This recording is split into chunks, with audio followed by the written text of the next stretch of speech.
gumagawa kami ng motorcycle stunts. Gusto ko po maging professional stunt rider. Yun po pinakagusto ko sa buhay.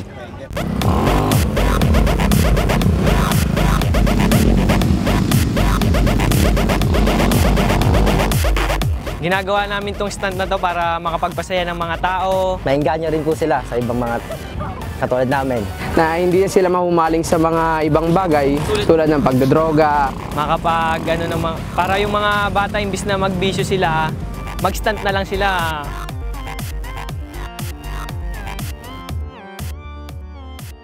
Yun nga, sayang lang, wala na yung isa naming kagrupo.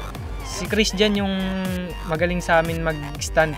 Nabaril siya, sayang lang, hindi niya na inabutan, sayang.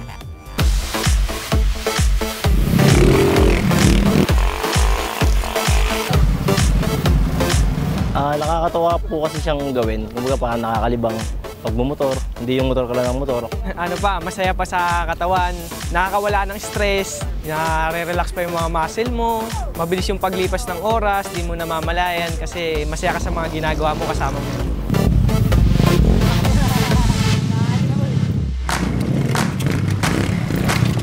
Yung paborito kong stunt yung pagtayo ko sa motor.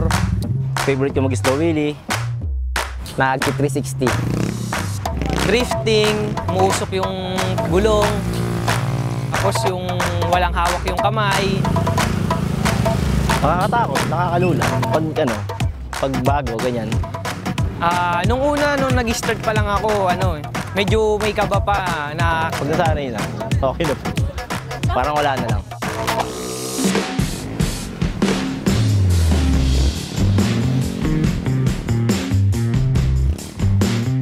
Kinakabahan ako na baka ma-aksidente ako, gano'n. Ay, yung puso. Hindi naman ako na-aksidente. Siguro 2 times. Minsan may na-aksidente konti, gas-gas. Di maiwasan kasi yun eh. Kahit masaktan, masemplang, tuloy pa rin. Hanggat masemplang, kahit magkasugat, magkasusuka. Dalawa kami kahit umuulan, nag-stand kami dyan eh. Halos magkasama kami yun. Tinuruan niya ako, mas natuto ko lalo. Habang nag-stand kami, lagi namin naalala. Kunyari, yung mga tinuro niya, lumipas yung taon, may memories kami na papanoorin na eto, para to kay Christian tong ginawa namin na to.